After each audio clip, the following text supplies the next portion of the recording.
All right, so we've been talking about this main theme we're talking about.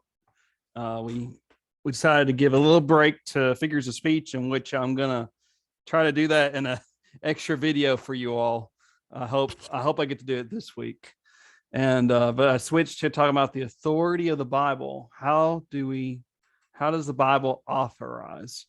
We talked about 4 ways. Can anybody remember the first one we talked about? Anybody remember the first one we talked about? Oh no, we've already forgotten.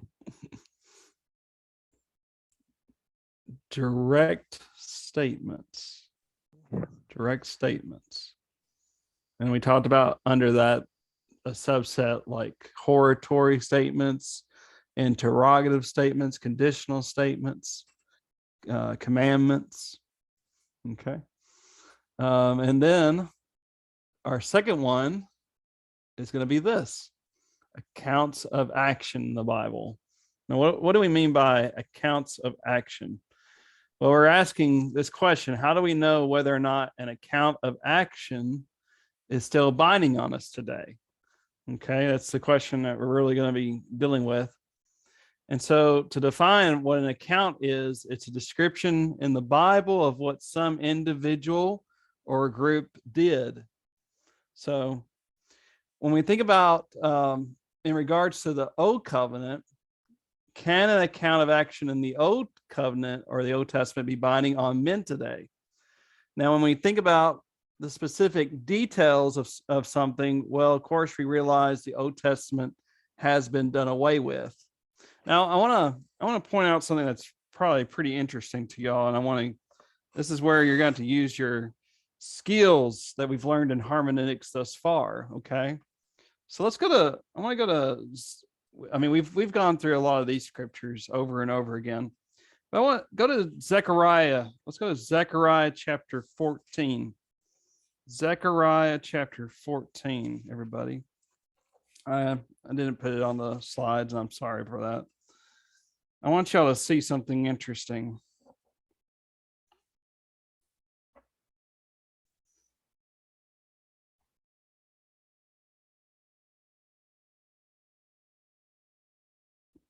Okay, and when somebody gets there, someone read for us verse 16, if you don't mind. Verse 16. I'll just start with Joseph. Joseph, if you're there, could you please read that for us? Zechariah 14, verse 16. Then everyone who survives of all the nations that have come against Jerusalem shall go up year after year to worship the King, the Lord of hosts, and to keep the Feast of Booths. Okay. Now I want you to see, let's see, it doesn't say there in that passage. All right, keep reading if you don't mind. Keep reading verse 17. Verse 17? Yeah, let's go all the way to verse 21.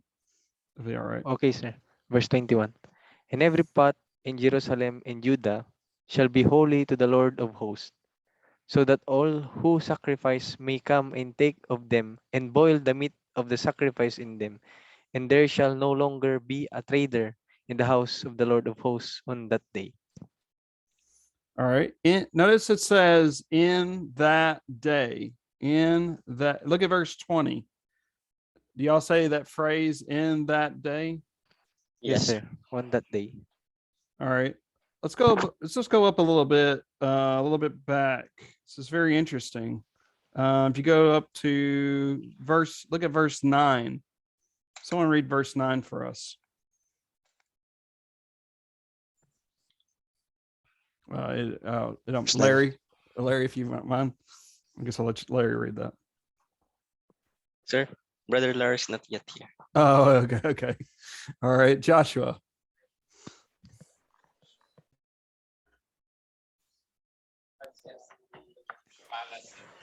Zechariah chapter 14. Verse 9. Verse 9. And the Lord will be king over all the earth. On that day, the Lord will be one and his name one. All right. Do we see a phrase that's similar there? Anybody In see? that in that In day. that day. day. Look at verse 8. And in that day it shall be the living waters shall flow from Jerusalem.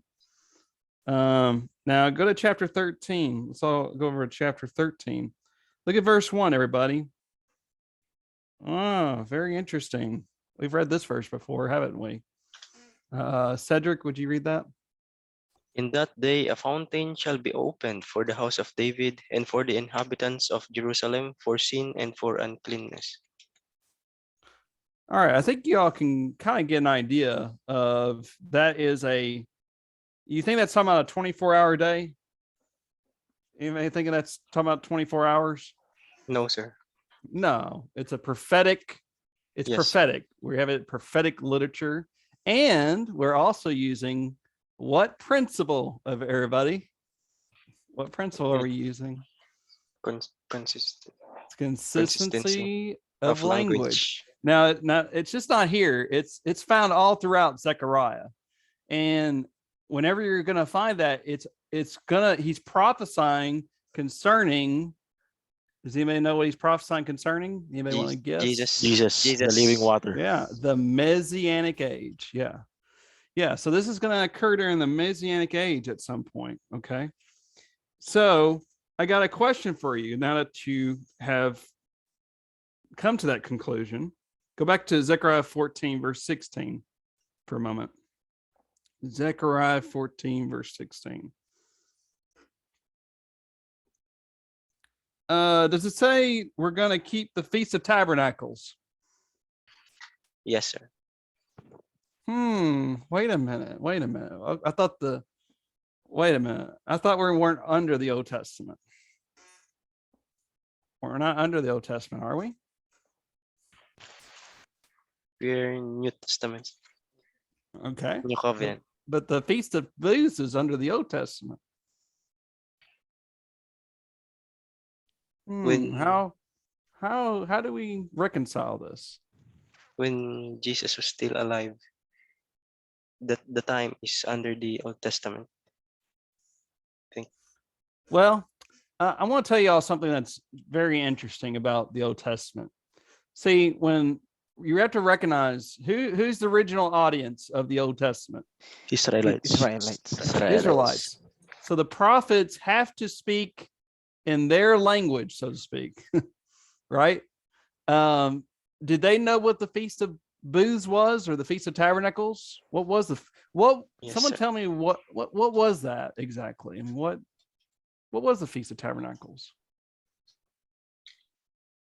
This they're commemorating, I think, the 40 years of journey of the Israelites. Yeah, they're thanking God for his providence. You know, they're remembering that they dwelt in tents, right, in the wilderness. Okay. Now, the reason I'm asking you this because I want you to see something very, very, very cool. Okay. So now that you have, well, and what did Israel go through in the wilderness? Let me ask you this. What did Israel go through in the wilderness? Do you remember? What did they experience? Hunger and thirst. Okay. Yes, true. And were they tempted? Were they tempted? Yes. Yes, sir. Yes, sir. Oh, yeah. Did they fail the test? Yes, sir. Yes, sir. Unfortunately, they did. And I don't know if you remember us talking about Jesus and how he was the true Israel. Remember him being the true Israel, and he did not sin. He did not fail, whereas Israel did fail. So now that you realize that, I want you to go to 1 Peter chapter 2. 1 Peter chapter 2. Actually, let's go to chapter 1, verse 1 first. 1 Peter 1, verse 1. 1 Peter 1, verse 1. And Jacob, would you please read that for us? Peter, an apostle of Jesus Christ, to those who reside as aliens, scattered throughout Pontus, Galatia, Cappadocia, Asia, and Bithynia, who are chosen. All right. To the pilgrims. Huh? What's a pilgrim? Someone tell me what a pilgrim is. They're not permanent to that place. Foreign land. Yeah. Journeys in a foreign. Sojourners. Sojourners. They're going through a foreign land. Now go to 1 Peter 2. Look at verse 11. Look at verse 11. Someone, let's see. Jasper, would you please read that for us? Second, First Peter chapter 2, verse Mhm. 11.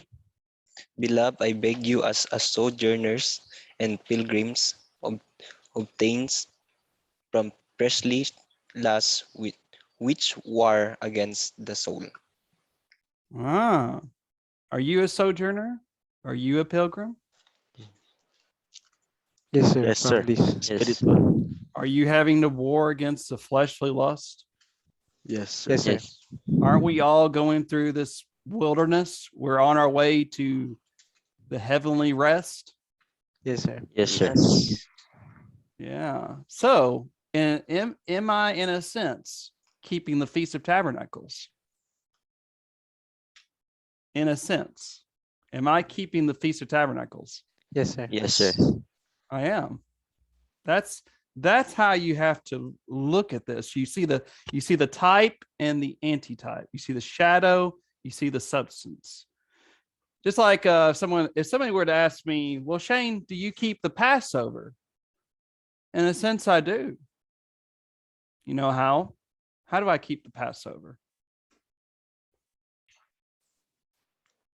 Anybody know how I keep the Passover? Abstaining. Go to 1 Corinthians 5:7 for a moment. 1 Corinthians 5:7. And Jericho, would you please read that for us? 1 Corinthians 5:7. Therefore, purge out the old leaven, that you may be a new lump, since you truly are unleavened. For indeed Christ, our Passover, was sacrificed for us. Christ our what? Sacrifice. Passover. Passover lamb. Our Passover, our Paschal lamb. Yeah. See, that's something you have to realize is how this Old Testament was it is our tutor. It brought us to Christ. Christ is truly the one who fulfilled it, and he has removed the law of Moses. Of course, we were never under the law of Moses. You and I were Gentiles. But so I just want us to realize that. So as to the specific details, we're not bound by those things. In fact, we know that the law of Moses was only addressed to the Jews, and we've looked at that many times. So I don't think I have to, belabor that point. And we know the Old Testament did not offer absolute forgiveness of sins. It pointed to Christ, who, when his blood was shed, we know that the blood of Christ is both forward and backward, right?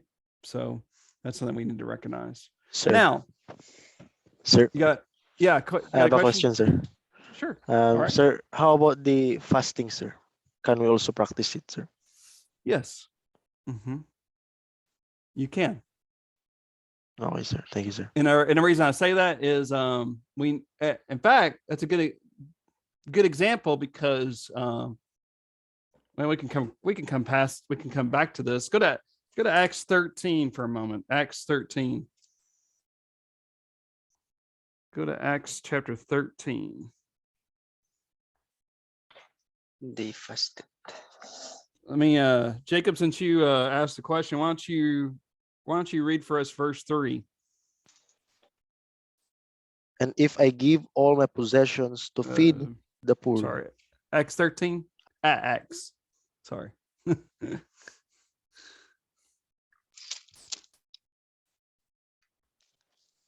Acts verse 13. Sir, Verse 3. 13 verse 3. I know we could read verse 1 and 2. I guess if you don't mind, go ahead and read verse 2 and 3. 2 and 3. While they are ministering to the Lord and fasting, the Holy Spirit said, set apart for me Barnabas and Saul for the work to which I have called them.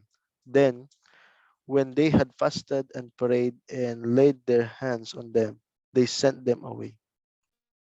So you see, even the early church fasted, didn't they? And that's a good example. We're going to come back to that. Let's come back. I want to talk about where that might go under. Okay. So as to the principles, principles, we're still bound by them. Because, I mean, if we look at 2 Timothy 3:16 and 17, all scripture is given by the inspiration of God. It's profitable for doctrine, for reproof, for correction, for instruction in righteousness. So Paul is obviously, he is speaking about the Old Testament there. No doubt about that. And so there are some great things to learn from the Old Testament. Now, 1 Corinthians 10 verse 6, we learn about, does anybody remember what example Paul brings up? We don't have to read that, but I just want to, anybody remember what 1 Corinthians 10 is about? All right. If you don't know, go ahead. Do what? Lesser. Yeah. Old Israel in the wilderness, they were tempted to give into idolatry and sexual immorality. So we should not be like them. That's Paul says, you don't want to be like them. Let's look at Jude verse 5. I think this is a good example. Jude verse 5. Is Larry with us yet or not? Larry, are you there yet? No, not there. Okay. All right. Well, we'll go back to Joseph again. Joseph, would you please read Jude verse 5? Jude verse 5. Mm-hmm. Now I want to remind you, although you once fully knew it, that Jesus, who saved a people out of the land of Egypt, afterward destroyed those who did not believe. Who's he referring back to, everybody? Who's he referring back to? Israelites. Yeah. That's exactly who he's referring to. Look at verse 7. As Sodom and Gomorrah. Where do I read about Sodom and Gomorrah? Genesis 18:19. So you can see there's a principle there. You don't want to be like Sodom and Gomorrah, who practiced wickedness. They were also inhospitable. So they were very simple people. And then we even have examples like Hebrews 11:1 through 12:1, where the Hebrews writer, what does he say? By faith,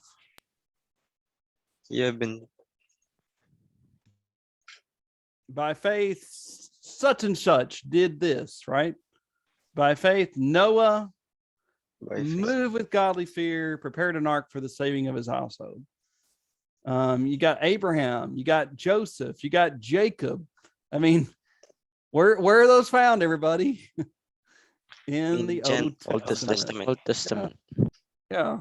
And then we got even Luke 17:32. Luke 17:32. This was my first scripture reading when I first became a Christian. On a Wednesday night, they asked me to do the scripture reading, and I still can quote it. And I know you could probably quote it too, right? Somebody quote it for us. Remember Lot's wife. Remember Lot's wife. You see, the shortest verse is Jesus wept, and then you can remember Lot's wife. Okay. Yeah. So, remember Lot's wife. Well, what about Lot's wife, everybody? Someone tell me. Who was Lot's wife? You become a pillar of salt. She looks back. She looked back. God commanded them what? Not to look back. Not to look back. See, you obviously see Jesus. He's pointing back to the Old Testament, a principle that we can learn from. And there's 2 Peter chapter 2. We could look at that, Lot, and other places. So you can see all these principles, right? That's what we need to recognize. We could look at Adam and Eve. We could learn from them. Cain and Abel. We could learn from Noah, Abraham and Isaac, Nadab and Abihu. What did Nadab and Abihu do, everybody? What do you remember? They offered this profane fire, which God had commanded them not. Yeah. And then you got David in the new cart, what did David do, everybody? What had happened? Anybody can summarize what happened there? Think about the Remember how Uzzah. they put the Ark of the Covenant on a new cart, right? Yes. And Instead they of a pole. instead of putting it through the poles and let the Levites Carry it. Carry it. So you can see, man, we can learn so much from the Old Testament. It's amazing. And then God's nature does indeed remain unchangeable. For as God says, I am not man. God is always true to his word. His promises always come true. So that's something we need to realize. So no Old Testament statement, whether direct command, account of action, is binding in specific details on the living man today. As we said last time, guys, are you going to go build an ark? No. No. Are you gonna offer an animal sacrifice like Canaan, like Abel did? No. No. Are you gonna offer your son on the altar like Abraham did? No more. Are you going to observe the Old Testament Passover? No. No. Sir. See what I'm saying with the Old Testament Passover? They had an actual lamb, and they had Passover those lamb. bitter herbs and stuff of that nature. So no, of course not. But here's some principles. To be pleasing to God, we must act on faith. Isn't that the truth? But without faith, it's impossible To please God. Please, God. to please him. Verse Yeah. 11:6. Faith without works of obedience is dead. And Dead. what two examples does James bring up, everybody? Do you remember? Devil, I think. Which one? The devil. The demons believe and tremble. The True. demons. Yeah. Well, what human beings, I guess I'm referring to? Father of the faithful. Who's the father of the faithful, everybody? Abraham. Abraham, who offered Isaac. Son. Isaac he would have done so. He knew God would even resurrect him from the dead. And then he also talks about this ill repute woman, The Rahab. Rahab. Yes. Yeah. So she's found in Joshua chapter 6, or chapter 2-5. So we need to recognize this, guys. To do in religion that for which there is no divine authority is to be guilty of sin.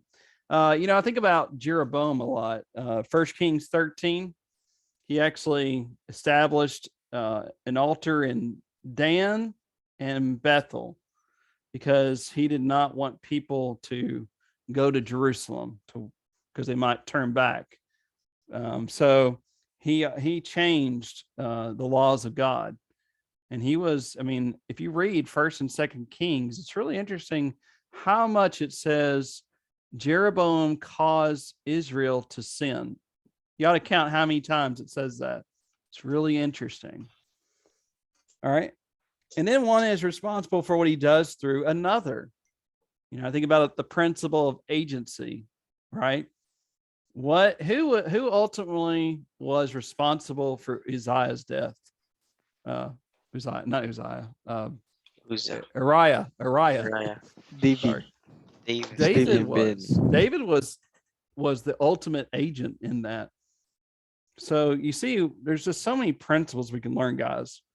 So I know you're probably get tired of this, but it's something that we all have to really think about.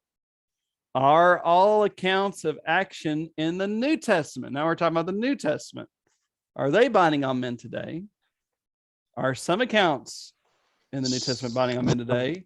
And are no accounts binding on men today? Some, sir. All right. Let's think. How do I know this is false? Because Why would that be false? there are accounts that are binding to us. Yeah. Well, okay. Well, it would be completely worthless if nothing applied to us, right? We don't even need the Bible. Yeah, we completely there'd be waste of space if nothing applied to us. But to say that all accounts, and we're going to see when we look at all accounts, do you have to go sailing in order to preach the gospel, everybody? No. You want airplane? Now, is it okay to go? Is it okay to go sailing? Yes, it's okay. Yes, sir. Yeah, it's all right. you're crazy It's enough. authorized. It's a way of traveling, right? To preach the gospel, to go. Okay. So I'm just giving you an example. All right. So I want to read what Paul says here. And I think this is very interesting when we talk about accounts of action, whether they're binding on men today or not. So I think, Joshua, would you please read this for us? It's actually on the slides. So Philippians chapter 4, verses 8 to 9. Finally, brethren, whatever things are true, whatever things are noble, whatever things are just, whatever things are pure, whatever things are lovely, whatever things are of good report, if there is any virtue of the virtue, and if there is anything praiseworthy, meditate on these things. The things which you learned and received and heard and saw in me, this do, and the God of peace will be with you. all right, I want you to really focus on. Now, I know we could always talk about, things that are true, noble, just, pure, lovely, good report. We must think upon those things. That does apply to us. The things which you learned and received and heard and saw in me. What they saw in Paul, these do. And if I do these things, what is the result? The God of The God of peace peace will be with will you. be with The them. God of peace will be with you. Now, we know that Paul wasn't a perfect man, but he does exemplify a really great Christian example, doesn't he? Yes, sir. So something Yes. that we ought to try to emulate in our lives. It's your And I song, think sir. I'm sorry. It's your song. Yeah, Meditate. it's my song. Yep, that's right. It is one of the songs that we came up with. Yep. All right, let's read about all these passages that talk about examples here. So if you don't mind, Joseph, you take the first one, and then Joshua, Cedric, Jacob, Jasper, Jericho. I want y'all to just each take one of these verses, okay? First Corinthians chapter 10, 10 verse 6. 10 verse 6. Now these things took place as example for us, that we might not desire evil as they did. And that's referring to, remember, who's that referring to? The Remember, Yes. the warning against- Israelites in the Israelites. wilderness. Yeah. All right. Verse 11. Joshua. First Think your sound Corinthians is- chapter 10 verse 11. Now all these things happened to them as examples, and they were written for our admonition, upon whom the ends of the ages have come. Interesting. They were written for our admonition, written for our, as a warning for us. Okay. All right. Next. Philippians 3:17. Brethren, join in following my example and note those who so walk as you have us for a pattern. Just something that we just read in Philippians 4 verse 8, right? Follow Paul's example. And I mean, what he did was extraordinary, and we should try to follow that mold that into our pattern. Okay. Next. First Thessalonians chapter 1, verse 7. So that you become examples to all in Macedonia and at Achaia who believe. Okay. And then 2 Thessalonians 3:9. 2 Thessalonians 3:9. Not because we do not have authority, but to make ourselves an example of how you should follow us. All right. And then 1 Timothy 4:12. Let no one despise your youth, but be an example to the believers in word, in conduct, in love, in spirit, in faith, in purity. All right. So you see how that's bound on us today, that we're to be careful about our conduct, about our love, about our faith, purity. We got to be an example to other people, especially, it's sometimes guys, I don't know if you experience this, but in American culture, sometimes people can look down upon the youth, think they can't really do much, but they really can. And here's a good example of that, is how a youth, if they really will imitate Christ in their life, and just to show that energy and that zeal, man, it can really help the energy in a congregation, if you know what I mean. So that's something I think about sometimes when I read these verses. And as you can see, there's a lot more examples we could look at. Let's look at this one here. James 5 verse 10. Is Larry with us yet? Or is he still? Yes, sir. Yes, He's sir. here. Okay, Sorry, Larry, late. it's your turn. I want you to read James 5 verse 10. James chapter 5 verse 10. My brethren, take the prophets who spoke in the name of the Lord as an example of suffering and patience. Who can you think of what prophet or prophets can you think of as an example of suffering and patience? Anybody come to mind? Elijah. Elijah, sir. Elijah. Ezekiel. Elijah, good example. Elijah, yeah. Who'd you say? I'm sorry. Who else? Ezekiel, sir. Ezekiel, yeah, good one. He was in exile in Babylon. Daniel. How about Jeremiah? Man, Weeping Jeremiah. prophets. Weeping. Jeremiah. They were all sorts of people who were saying, ridiculing him for what he taught. And then I love this one, 1 Peter 2:21. Let's have Joshua. Why don't you read that for us? 1 Peter chapter 2, verse 21. For to this you were called, because Christ also suffered for us, leaving us an example that you should follow his steps. Now, this is actually an interest. I love this Greek word. I want to show you what this Greek word is. It is hupogrammos. Anybody see an English word in that? Grammos. Let me see. Grammos. Does that sound like an English word we get? Like grams. Grammar, right? What's grammar? What's grammar, everybody? The construction of the sentence. Conversation. Yeah. So what Peter is saying, he was referring to, like an example would be. Let me just let me make something new, if I might. So when y'all were learning English, right? Of course, I'd have to draw this on the board, if I could. But how do I make this bigger? Well, that's okay. I don't have to make it bigger. Y'all see? All right, make an A. Well, of course, you go whoosh, whoosh, right, and then the student would come up to the board and they would write underneath and make an A, just the same way the teacher did.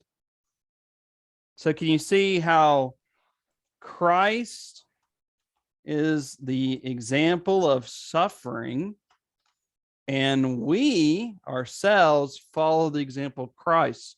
We must suffer as a Christian. Does that make sense, everybody? Because this word here, hupo, means under the writing. That's what that means. Under the writing. So leaving us an underwriting that you should follow his steps. So I think that's really kind of interesting. You Sir. got that one. You got that for free. Yes. I have a question, sir. Sure. How about just like Paul, sir? Isn't it that they threatened him? Was that There are threats that they will kill him or what, Yes. and but he still went to those city that he knows that he will be killed. How about us, sir? If we will, for example, in the Middle East, and it's prohibited to preach the word there, can we go? Can we still go there and preach the word? Are we considered?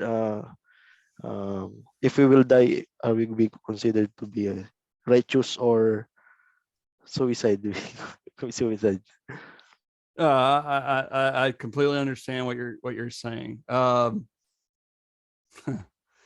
No, it would not be suicide to go and preach the gospel. You know, when we think about these matters, we should think about whether it's wise or not. It's whether it's wise. I mean, here you all give an example, or think about what you all are doing. You've learned. I mean, I really think you guys are very special in a couple of manners. One, you live in the Philippines. You've learned English, which is the international, language of the world, so to speak, just like Greek was in the old world, right? Greek was spoken by a lot of people. And I think about how English can be used as that vehicle where you can speak the gospel. I mean, it's really an amazing thing. And in fact, what I'm doing is I'm an English teacher on a website, and people are taking English lessons, but it's also teaching the gospel. So I got people from India and other places of the world who are taking these lessons. So I'm trying to plant the seed, and hopefully it'll germinate, and hopefully they'll desire to want to become a Christian. So I think about it that way. And I think about you guys, and I hope, Lord willing, that you are able to go into China someday. But China, it is a communist country, and it is very, I mean, the government, anyways, is very anti-Christian. And so, I mean, to go over there and publicly preach the gospel, and I mean, here you're learning Mandarin Chinese. I mean, I don't know about you, but Mandarin Chinese is that takes a special kind of person, y'all. I mean, so if I were you guys, I would not, and I'm going to China to preach the gospel. I would not publicly on the streets start teaching the gospel and just, and die. But, I mean, knowing that you trained yourself all along these many years to so you got to be very careful you got to be very secretive with your work. Now, with in regards to Paul, I mean, God had we know that God works through his providence. I mean, it would not be suicide, but I think it would be very unwise for y'all to, I mean, don't get me wrong. It's a good thing to want to teach those who are lost in the Middle East and in these communist countries, but we also have to be wise about what we're doing. Am I explaining anything? You're understanding what I'm trying to say? Yes, sir. Yes, Yes, sir. sir. Give you a quick. Actually, I met a lady who is in her 80s. She went to Afghanistan. She had actually been able to convert some people there in Afghanistan, and to be honest, she basically was going there to die with them. Did I think she did wrong by doing that? She sold her. Now, here's a lady who sold her house in America and everything to go over there. And this is when remember how the evacuation was taking place several months ago, back Yes. in the fall, I think it was. I don't remember when it was now. Well, she went there during the evacuation, and she was actually putting because she's an American, she was putting the brethren in Afghanistan in danger. So she needed to get out of there. Now, was she committing suicide? No, no, she wasn't committing suicide. So I think she did a very noble task, very courageous task of wanting to go there and be an encouragement to them. So to answer your question, no, it's not. But we want to be wise with what we're doing. So I would say that we want to really think about what we're doing. So, all right. I mean, we could look at more of these, but I think y'all can see that they're in the Old Testament. We can learn from these examples. Okay. So that's why I know, that's why I know this is false, everybody. Because we actually do know that we're not supposed to be like some New Testament people, or we are supposed to be like some New Testament people. We're supposed to be like Paul, right? We're supposed to be like Jesus. So I know that that one's false, but I also know this one's not true. Are all accounts of action binding on men today in the New Testament? Because, for example, I'm going to show you how I know this is false, okay? So let's read Acts 19, verses 9 and 10. Who read last? Who read last? You may remember. Jasper, go ahead. Oh, let's pick on somebody. Jasper. Acts chapter 19, verse 9 to 10. But when some were hundred and did not believe, but spoke evil of the way before the multitude, he departed from them, and were drawn a disciple, reasoning daily in the school of Tyrannus and Tyrannus, and this continued for 2 years, so that all who dwell in Asia heard the word of the Lord Jesus, both Jews and Greeks. All right, so here's the question I got for y'all. Must I always and only teach in schools the gospel of Christ? No, sir. No, No, sir. no. Why not? That's what Paul did. It's only one of the examples. All right. Now you can totally destroy my bubble if you can. Did they teach in someplace else besides sir. the school? Yes, sir. Yes. Yes, Tell sir. me. Tell me where. Asia. Where else did they teach? Okay, well they taught in Asia. Good. But where In- else did they teach?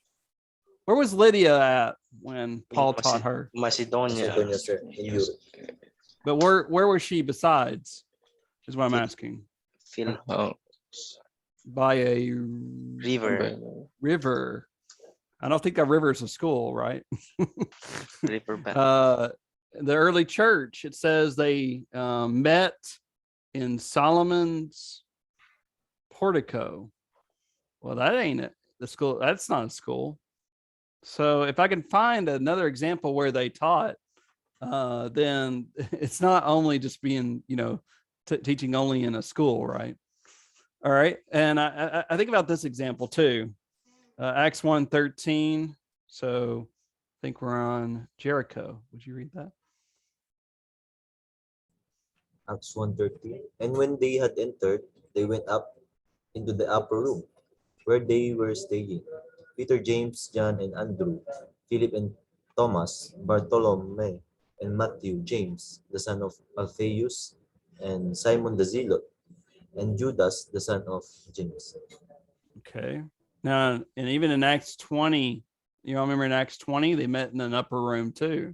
So I have a question. Must the church always meet in an upper room? No, sir. Well, how do I know that? How do I know Yeah. that? Now, it is okay to meet in an upper room, right? Yes, sir, but not only. Thankfully, I'm in an upper room right now. I'm on the second floor, so I'm okay. No, you see, if you go to John 4, remember John 4, true worship, God. You remember what was the argument between the Samaritan woman and Jesus about? Place of The worship. place. Yeah, physical location, right? Yes, sir. But is God gonna be concerned about that in the new age, in the Messianic age? No. No, sir. No, you can worship God wherever the community of believers are located, right? So God is going to dwell in our midst. He's going to be with us. So it's not about physical location and plus. I mean, you've got such verses where they met at, and it's in different places. So it wasn't just in an upper room. Okay. So, and I got another example for you. Okay, so we got Barnabas, Levite of the country of Cyprus. He had land, he sowed it, brought the money, and laid it at the apostles' feet. Must I, as a Christian, always sell a tract of land to give to the church? It Must can I, be as a some, Christian, but always not sell? can be, but not only. Yeah, you can, but it's not only that, Yes. right? So I don't even own a tract of land for, I'm personally, but there's other ways I can help the church. So I'm just giving you an example. Acts 5 verse 4 actually says, if you look at Acts 5 verse 4, it says, while it remained, was it not your own? And after it was sowed, was it not in your own control? So you see, we actually have a choice in the matter of whether to sell a piece of land or not. Of course, I know that's talking about Ananias and Sapphira. All right, let me think about this one with y'all. Talking about Paul, he says, when he said these things, he knelt down and prayed with them all. Is that the only posture of prayer, is to kneel down and pray? Is that the only right kind of posture of prayer, is to kneel down and pray?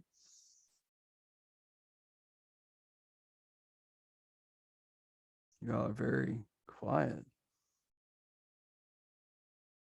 Are y'all stuck? Uh-oh. I think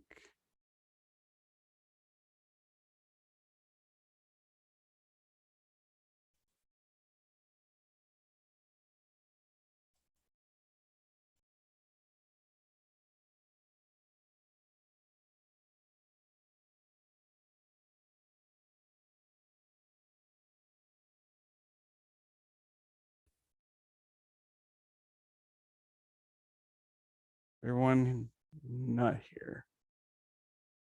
Okay.